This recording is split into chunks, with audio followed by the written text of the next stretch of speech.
Okay, hi, welcome. Advice. Um, That's really nice. I'm going to go ahead and get started with a few announcements for student interest. First, we have the bios for our panelists up on the screen for a bit, and dispersed throughout. There are some sheets of paper. There's a green one or a white one. I kind of just spread them out because not everyone may want them, but on those sheets of paper are the same bios. So if you're interested, if not, if someone wants one, hand it over. Maybe they want to read them. Now, for students who need to take back evidence to their instructors that they were here, this year what we're doing, instead of you trying to get signatures from either our panelists or one of the instructors, we are actually giving out Who Cares, Why Bother stickers. Actually, don't they say I cared, I bothered? Yes. So you'll get one of I cared, I bothered stickers, and Michelle over here, if you have to leave early, so she'll try to catch people if you have to leave before our session's done to get that sticker. So you want to make sure you put it on something so you can show your instructor in addition to whatever else he or she may have told you to do. Also, this year, we have some door prizes. So before you leave, there is an envelope outside on one of the tables. And there's a white envelope. It has this gold color sheet of paper on it. All you need to do if you want to enter for one of those glorious prizes is put your name and your GRCC email. It's important that you use your GRCC email on a slip of paper and stick it in the envelope. And some lucky person from this session will get an awesome, great prize. You will be notified via email by Friday, and you will come to the English department and pick it up. So those are sort of our housekeeping things. So welcome. My name is Morsalata Muhammad, and I teach in the English department here at GRCC. And my role today is to be the moderator for these great panelists. So I have no idea why I'm nervous. My job, maybe because the other part of my job is try to get you all engaged with our panelists. So once they share their experience or their story, really, this is an audience participating sort of session. So hopefully we can get you all asking questions and we can start a conversation. The way we're going to go here is we're pretty much going to have our panelists talk first and sort of give you their experience. The Writing Grit panel description is we have a diverse group of people who are going to share their stories of writing grit and perseverance. Because we think it's going to be a useful experience for you to see how other people, once you're no longer a student, and once you're no longer thinking like, why does this required writing class mean anything, how that figures in the rest of your real life. So with that, I am going to ask, because we don't have any particular order, how we're going to do this. So I'm going to tell you just a little bit because, again, you have access to their awesome background information. And I'm going to talk about the two panelists we don't have here just to let you know that, yeah, we have a couple other panelists. So Danielle Alexander was unable to be here with us today.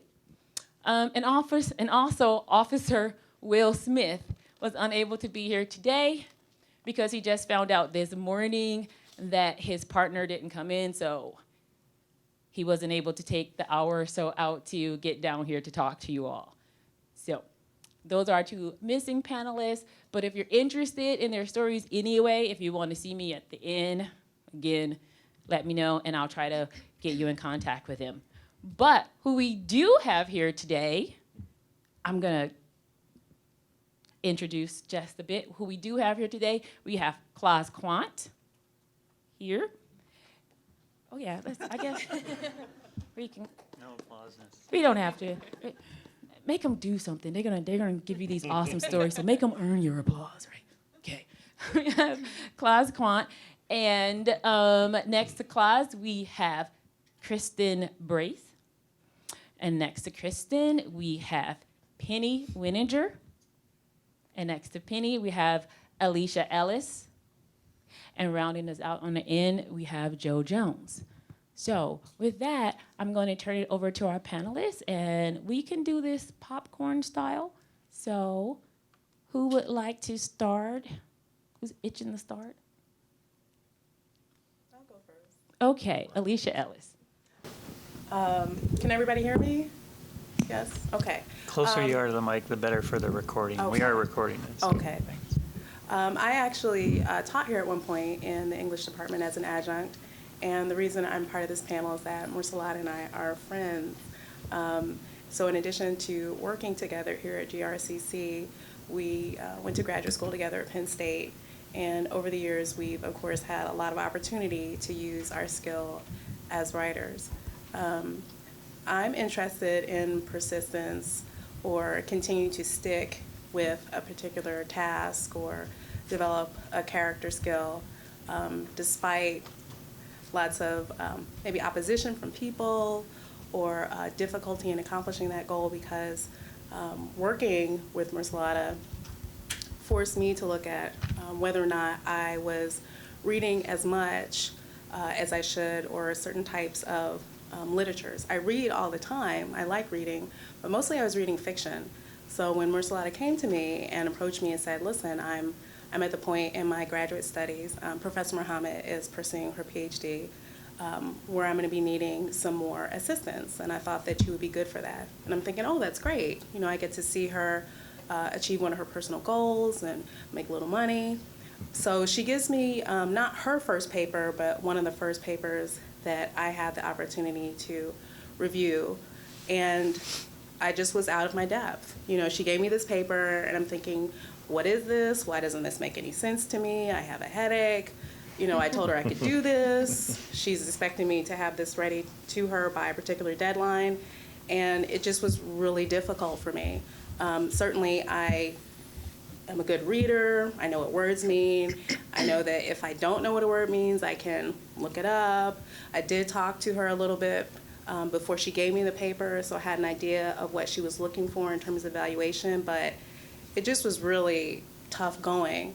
So I turned the paper back into her with some, you know, minimal notes, and I said to her that, I'm sorry, I'm just really out of practice. You know, she's in graduate school, I'm not. It's been several decades since I earned my master's degree, and I just was unfamiliar with what she was asking me to do, the subject matter, and just, it was just really difficult. And I thought, oh, well, I'm coming out of a period of prolonged illness, so maybe that's it too. I'm out of practice. I'm still in recovery. But no, I just hadn't been reading enough scholarly literature. And so that made the task really difficult.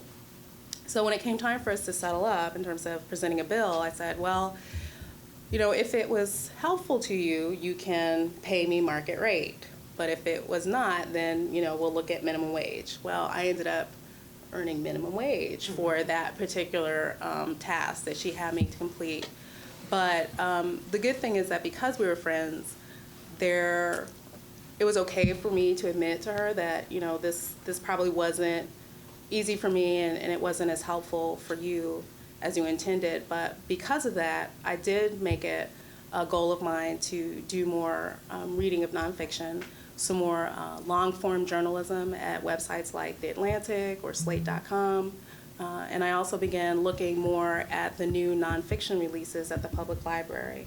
So all of those things working together have made me more prepared to help Professor Muhammad. So my story of persistence is being a more careful reader so that I can become a better writer and editor.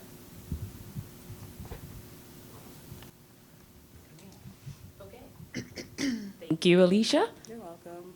So remember, pay attention, because after they all present, it's your turn to dive in and help us have a conversation. All right. Who'd like to I'll go? jump in. Thanks, Kristin. All right.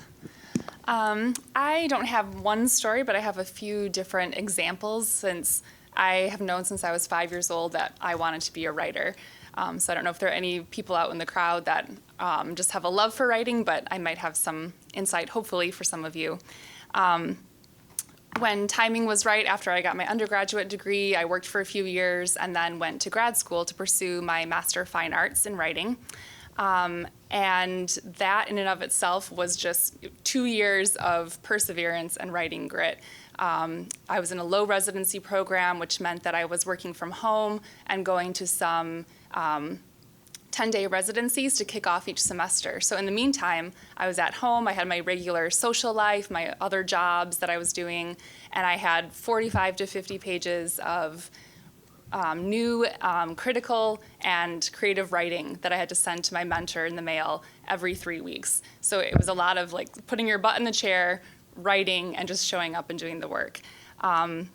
So that took a lot of devotion. And then I realized after I graduated, I was like, okay, good, I graduated. I can like keep up these good writing habits. And that's when it became almost more difficult to continue those writing habits because I found that when I was in school, people were like, oh, you're doing homework, that's fine. Like, I understand why you can't do this social event or this family thing. And then once I didn't have that homework excuse, I felt a lot more pressure from all of the other obligations in my life. So it continues to be something that I have to be really devoted to doing on a regular basis. And then another example I have is within the context of my MFA program, we had to write an extended critical essay as the critical component of this master's degree. And I found that the mentor I was working with at the time really disagreed with the structure of this paper I was writing, which I was interested in the topic, but I really wanted to get back to my fiction. So it was already a struggle to be going through draft after draft of this extended essay, and then to also have to kind of gently fight back with my mentor about like really sticking to this structure. But I did stick to it, and then in the end, he saw that it actually was a good fit for what I was trying to accomplish in that essay. My last example has to do with my current role. I am a director at a nonprofit organization called the Creative Youth Center, where we do writing workshops and after-school programs and tutoring for kids ages 6 through 18 and publish their writing. And so my role as director includes finding funding to sustain our programming. And so part of that includes grant writing, which is not always fun. Sometimes it can be enjoyable in a certain way. But what keeps me going there through all the different requirements and all the distractions is that I believe so strongly in our mission of helping young people find their voices and getting their stories out into the world, that's what keeps me going. So as I was pondering all the different examples that I could share today, I saw that I had some similar motivations for all of them, but sometimes it changed. In my first example of just going through the MFA program, my motivation was my original love of writing and just my enjoyment of it and the sense of myself that I derived from that. My second example of kind of butting heads with my mentor and sticking to my guns for that structure of that essay, my motivation was because I felt really strongly that I was right about something, and also I wanted to achieve my goal of getting that graduate degree. And then in my last example, like I said, just believing so strongly in helping young people to find their own way as writers is what keeps me through some of those tedious writing assignments or projects through the grant writing side of my work. Thank you, Kristin. Yeah. Penni or Joe, I know I'm going to put Klaas last because you get to come up here and do video and stuff. Okay. Well, Penni, do you mind the mic? you know, they say that times may change, but people don't. So even though this story is ancient and originates in the 1990s, I hope that you can relate to it. I was working. Now remember, this is before people had PCs. This is before internet. This is when you might have one PC in a whole business and not everybody knew how to use it. And the most sophisticated communication technology we had was a fax machine. We did all of our stuff on typewriters. So I was working in the casino industry. I was working in VIP casino marketing, doing really meaningful work like luring high rollers to our casino. And after a while, it just got to be really meaningless, and I wanted to do something more impactful. So I took a job as a recruiter at a trade school where we taught people how to be a casino dealer, and we helped to get them jobs. The president of this school was an odd little guy. He was really slight and slim. He had this black, fuzzy hair and pockmarked skin and Coke bottle glasses and this red bulbous nose. And to complement the whole thing, he had been a craps dealer himself, and he was from Brooklyn. So he had this high-pitched voice, and he used to talk like this. So, but he had kind eyes, and he had this mission, and I was all on board. So I got to work there, and I'm there a couple of weeks, and he comes in my office, and he says, "I hear you can write." Well, this was a slippery slope for me because I had never even had a writing course. I'd never had any formal training, but I do have a knack for writing, and people would notice that and ask me to do some projects for them. So I didn't want to misrepresent myself, but I wanted to be cooperative. So I said, "Well, I think I can do it. What do you got?" And he throws me a contract. He had taken out an ad in one of those pull-out special advertising sections of a newspaper, and this was about careers. So he took an ad, and they give you space to write an article about your business. He says, "See what you can do and get it back to me tomorrow." So I said, okay. So I sat down on my IBM Selectric, and I came out with what I thought was a pretty cohesive article about the school. And then he sent a copy of the newspaper into me, and I looked at this thing, and I'm telling you, rag was a compliment. This was the one that you would see piled up on people's lawns. This is what people would read when they're waiting for a table, worse when they're sitting on the throne. And it was so badly done. The writing was awful. The editing was lousy. And I'm not even an experienced newspaper person. So I looked at it and I thought, maybe my writing is a little lofty for this particular publication. And I was too cowed by my newness to go to the boss and clarify what he wanted, so I called a friend of mine who was a reporter. And I told him which newspaper it was. He goes, "Oh yeah, people read that in the bathroom." I said, "I know. So what do I do?" So he looked at the article and he said, "You need to take it down a notch or two." He said, "Bring it down to like a 6th grade reading level and go light." I said, okay. So I go home, I take the whole mess home, and I just went kind of carny.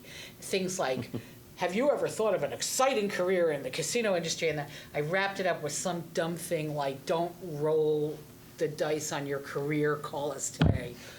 So the next day I bring it in and I hand it to the boss. And those kind eyes we were talking about? Well, they started to smoke.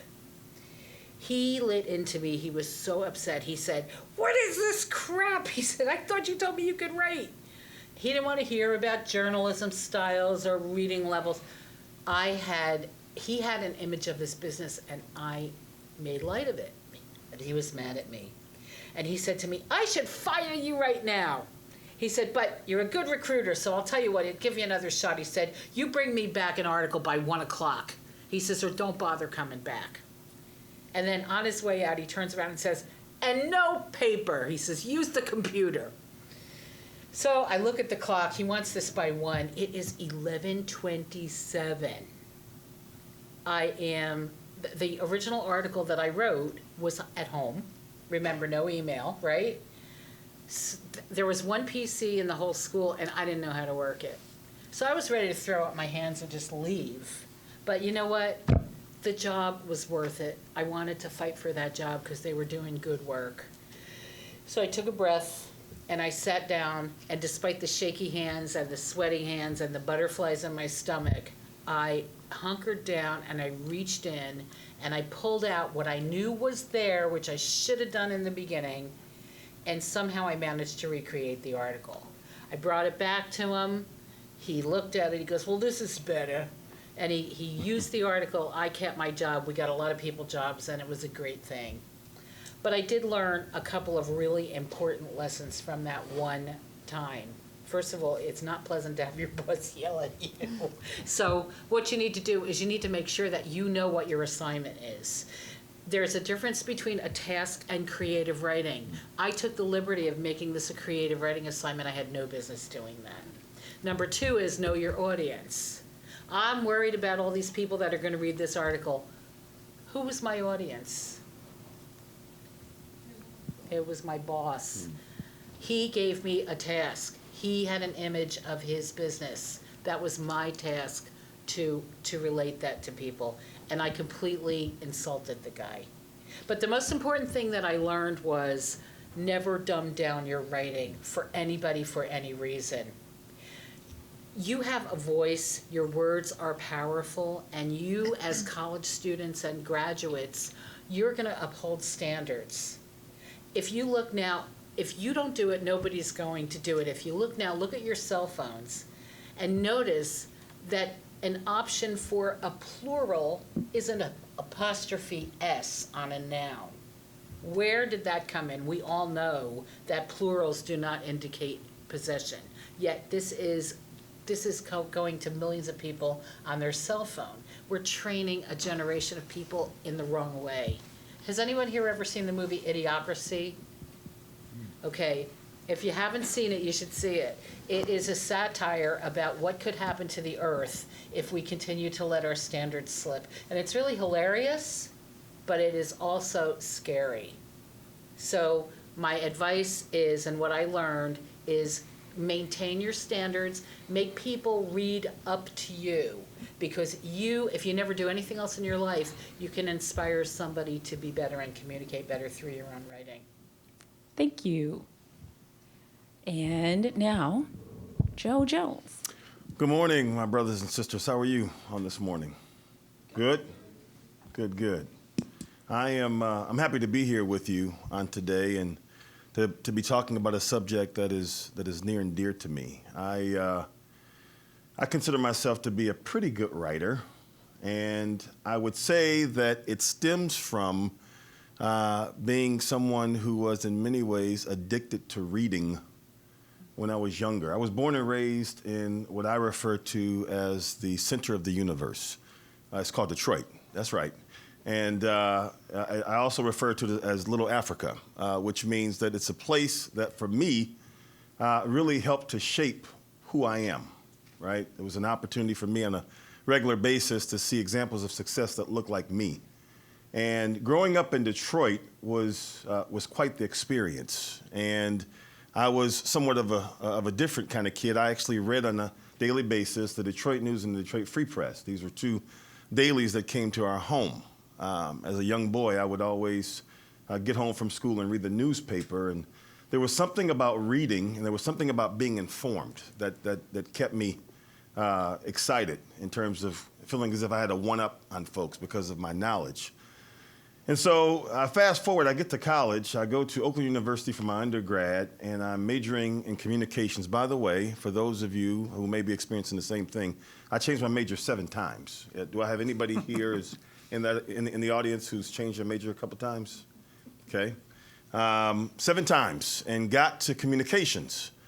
And near the end of my undergraduate degree, I had to take a couple of classes to get the heck out of there. And it was suggested that I take a journalism class. And I get in this class, and it's an evening class, and it's like one of my last 2 classes.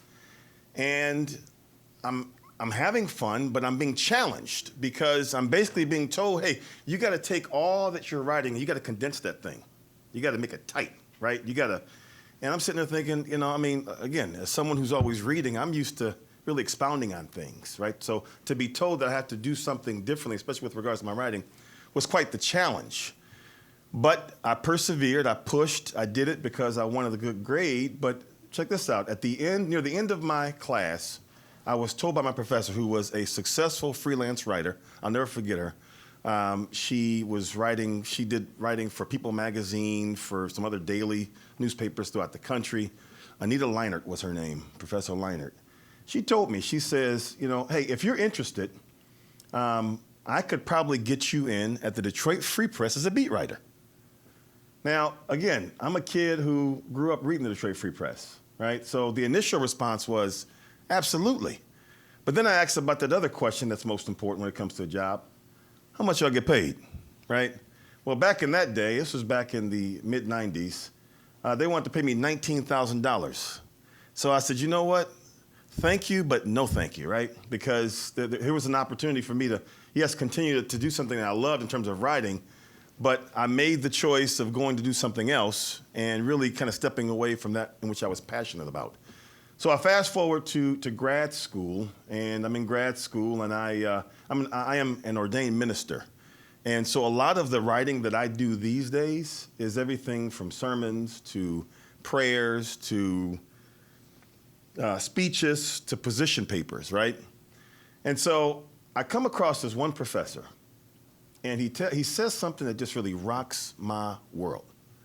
He says, you know what, man? He says, everybody in this classroom needs to be committed to rewriting the master narrative. And I'm sitting there thinking, well, what's he talking about, right? And he went on to explain that a lot of what we read, some of the old books that we read, it was written with a certain bias that did not take into consideration the lived experience of those they were writing about, right? Because they weren't them, right?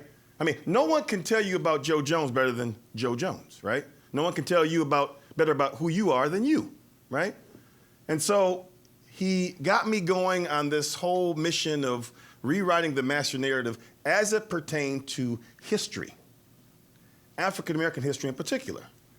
And so I started to just go buck wild in trying to get my hands on as many books as I possibly could. Now, mind you, I grew up reading a lot. I used to go to the library. I used to, order books. And so I was fortunate enough to come up in a school system that provided African-American history since I was in the first grade. So I had it all 12 years, along with courses that I took in undergrad.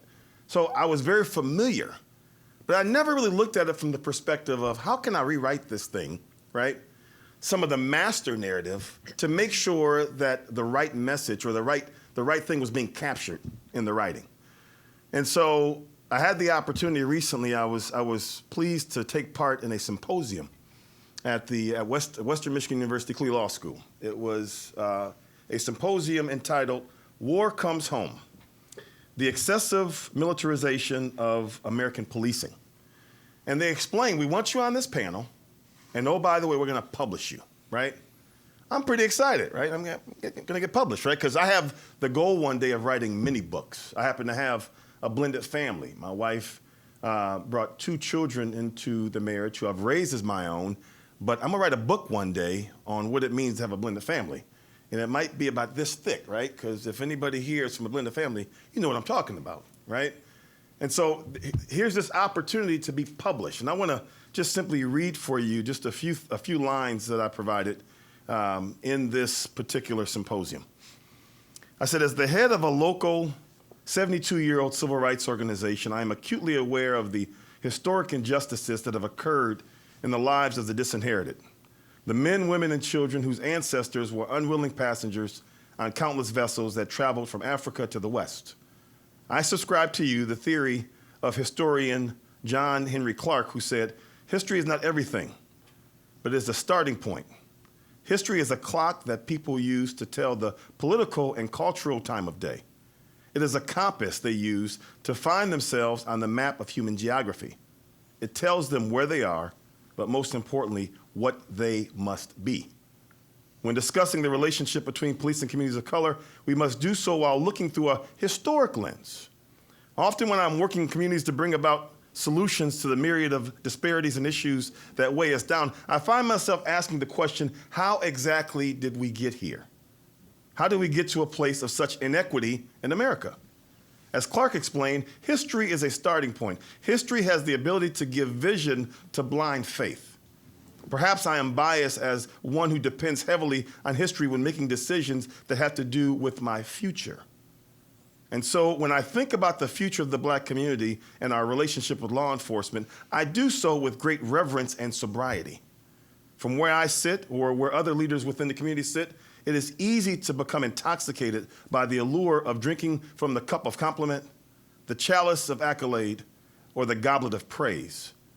The Grand Rapids Urban League has decided to follow in the footsteps of the heroes and sheroes of yesterday and embark upon a journey of doing all that we can to promote equity and fairness in the space of police and community relations by taking a good hard look at what was.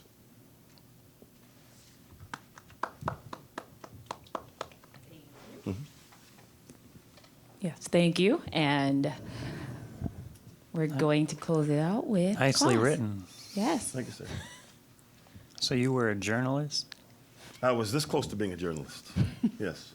Say, you've got more jobs in your Yes, I do. resume than Yes, I anybody I know. My name's Klaas. Hello. I work here at GRCC in the media department. And that's relevant because I'm going to show you a sample of something that illustrates what I do and have been doing, I think, most of my life whenever I have to tackle something that has to be written and I'm stuck or reluctant. And it dates back to when I was a junior in high school. I had a political science class where we had a final exam. And one thing the teacher allowed us to do was come in with one piece of paper on which we could write as much as we wanted to help us when we took the exam. She was going to test us on the entire book. We had no idea what it was going to be, but you were allowed 1 page of notes. So what most people did was they took a piece of paper and they wrote as tiny as they possibly could and filled that piece of paper with words. I know it was what my brother had done before me when he had taken the same class, and I looked at that and I thought, there's no way I could navigate that during a test and find whatever I was looking for. So instead, because I'm a visual person, I just filled that piece of paper with a whole bunch of pictures that represented what it was I needed to trigger in my memory in order to write down later. And for those of you who are here and you're taking notes, I don't know how many of you are actually writing down words as opposed to doodling whatever is coming to mind, because as it turns out, when you need to remember something later, actually drawing a picture is going to help you more than if you'd written down those words. So lots of times when I get stuck with writing, where I will start is by trying to figure out, ultimately, since I work in media, what's the visual we want to leave people with and come backwards from there. And the example I'm going to show is actually something that I chose to illustrate as a request of one of the English staff here for a conference that they hosted a couple of years ago. And it's a poem that was written by a former English professor here at GRCC. And I think to go along with what I just described, the best way to show it to you is first without the sound. So all you're going to do is see the visuals that we ended up using. And then I can show you her poem in written form, and then we can take another look at the way the video turned out, but where you actually hear her reading her words and see how it can all come together. So let me step over here and try that out.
So,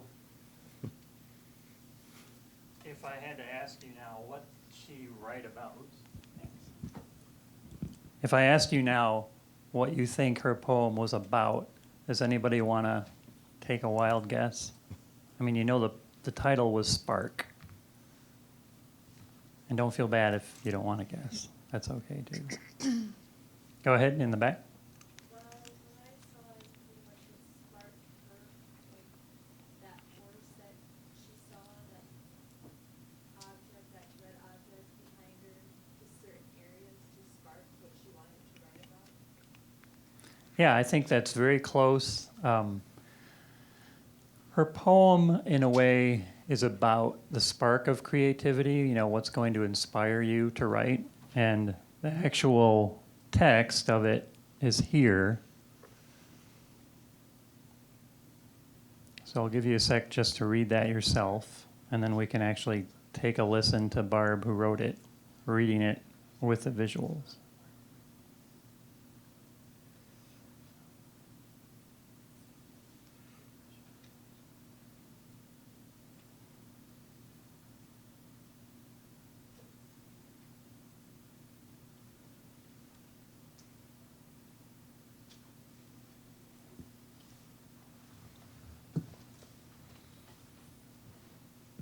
So I'll switch back now. Turn the sound up.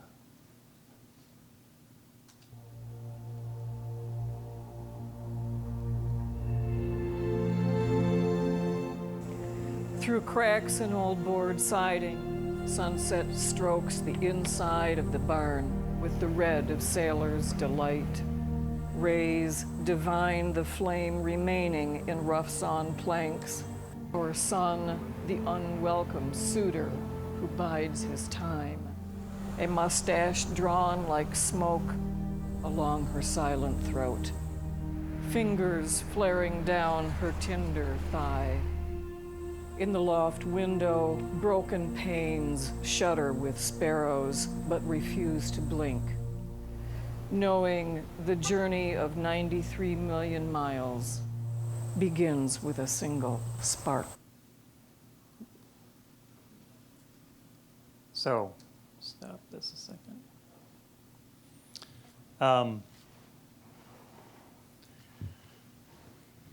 Like I said, this was a poem written by someone else, so it's a little different than had I gotten stuck and needed to visualize ultimately what I was trying to present and then worked backwards from there to write. But it's very similar in that I always try to think about the impression we're going to leave with an audience when I get stuck. And for me, thinking of the images that people will walk away from that are stuck in their heads is much easier and more pleasurable to come up with and then try to find the words to match them. So it's something that, like I said, I've done most of my life and produced a lot of content. And that's usually how I'll get through anything I need to write that I'm stuck with, or stuck on. Okay, so thank you, and we have about 8 minutes or so, but I think this is a really good time. We heard everyone's for the first round of thank you applause. I think that was that's your cue. Give you a moment to make me use this microphone. All right, so anyone? Responses, want to ask questions, want to engage with something that you heard? Remember at the beginning I said this is why I'm nervous, because all I have to do is the hardest part apparently. Remember, this is being recorded. If you need any additional evidence, stand up and say something. That was me. Professor Or Hamid. maybe, do Yeah. you want to inquire? Yeah, if I could ask, All just right. to get some idea of what do you do when you get stuck with your writing? What do you give me some idea of how you get out of that rut? What do you do? What I do,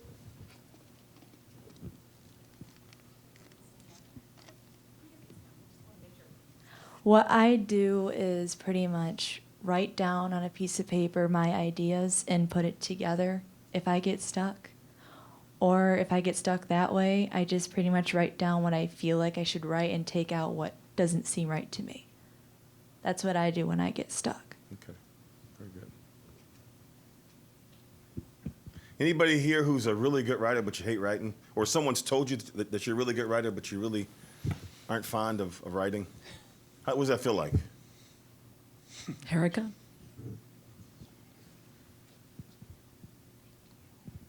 I know, it feels like for me, it's like people are like, oh, you're a really good writer, you should write this down for me. I'm like, I don't particularly really want to do that. Just make me do something else, please. Okay.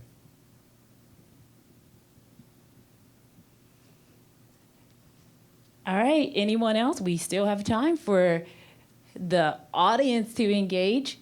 Remember, the title of this was Writing Grit and Perseverance. I'm not sure if you had any expectations, but maybe you can share something if you did have expectations. Did we live up to them? If you didn't have any, did you hear something that you found useful? Oh, great.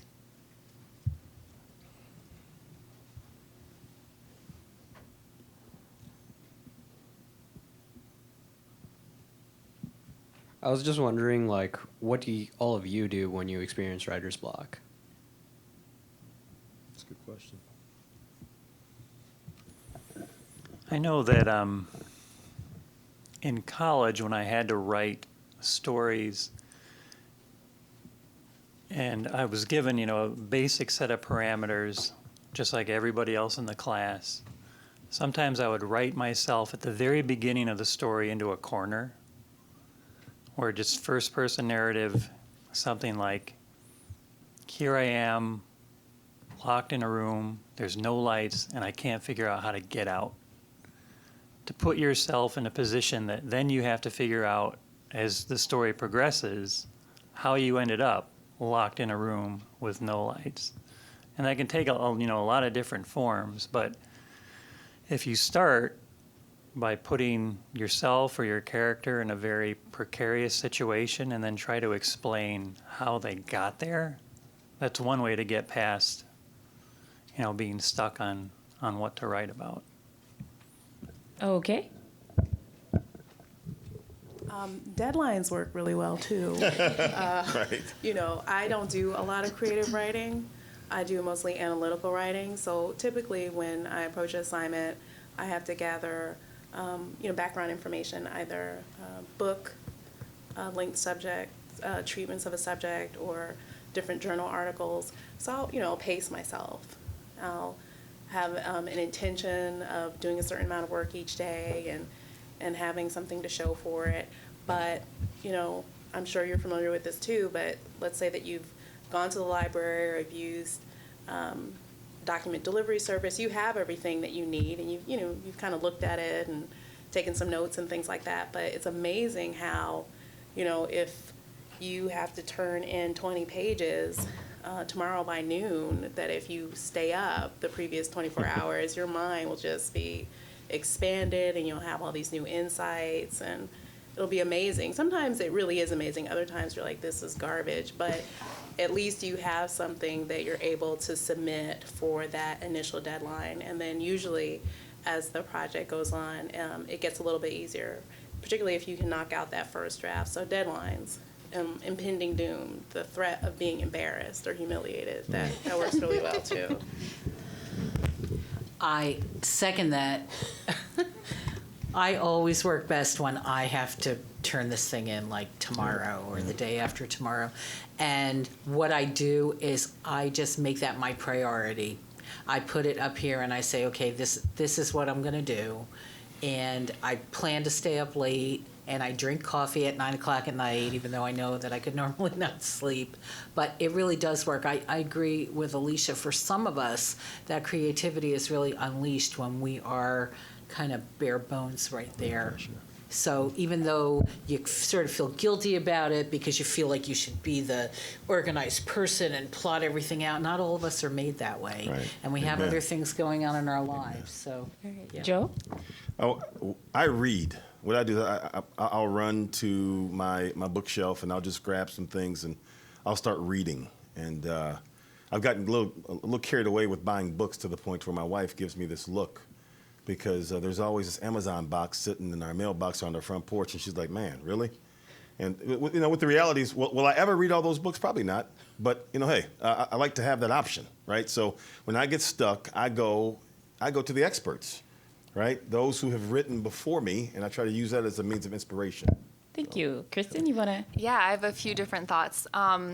Sometimes I'll go for a walk, and and kind of not thinking about my story or paper or whatever for a while can actually be really helpful and just lets things kind of flow when you physically are moving. That actually gets your brain going more.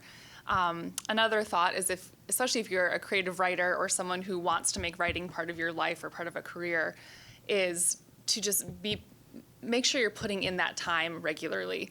And sometimes if you just sit there and it's like, this is terrible, I don't like what I'm writing right now. It doesn't matter what you're writing, just keep writing. I set a timer, and so if I have my timer set for 30 minutes or an hour or 2 hours, I'll just keep writing. And the thing, I think a lot of times we can have a lot of fear when we come to the page or the computer screen, and the thing is you can never really mess up your writing. So if you just keep writing, you can take out parts later or change things later, and you can still have a product in the end that you're happy with. Okay, we are just about at our time, and I just wanted to throw something in here that one of the things that helped me a while ago to deal with writer's block is I accepted the fact that I am a professional procrastinator. Mm-hmm. And since I don't get paid for being a professional procrastinator, I need to figure out ways to stop spending so much time being a procrastinator and not getting paid for it. So I put things into place so I can get stuff done. But accept your flaws, and once you see them, you can make a plan for attacking them. So thank you for coming. I hope this was worth your time, and applause.